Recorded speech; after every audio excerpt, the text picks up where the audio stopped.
Hi and welcome to a quick presentation about the cultural landscape on the Indian market, according to the Dutch cultural analyst Gert Hofstede, the American cultural researcher Edward T. Hall, and the other American cultural researcher Richard Gesteland. Gert Hofstede's method is to give countries, in this case India, a score from 0 to 100 in 6 different categories. The first of these is power distance, which means how equal the citizens of India is. India scores a 77, and this indicates that they have a great respect of hierarchy, both in the society but also within the organizations. The second category is individualism, which means how the Indian people look upon themselves, if they think we or I. Here they score a 48. That has a lot to do with their religion, Hinduism. The Hindus believe in rebirth, and how you get reborn depends on how you live your present life. Therefore, the individual is responsible for how they live.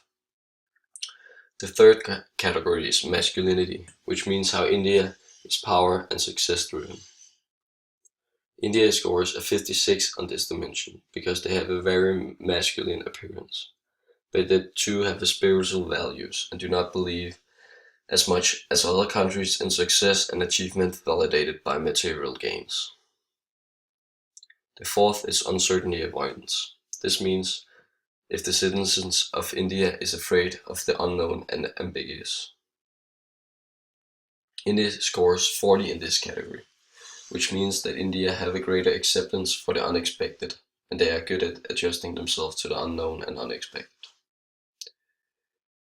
The second to last category is long-term orientation, which means how India values old traditions and norms. Here India scores a 51 because they have a bit more loose mindset and have a more open culture towards other religions and so on. The last is indulgence, which means how the citizens restrain themselves towards desire and impulses. India receives a low score of 26 because they see indulging yourself as wrong and therefore are very restrained.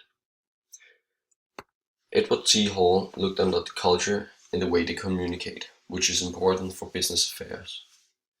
There are high and low context cultures, where India is a high context culture. This means they don't put things bluntly, and they try to cover up, and that's why you have to.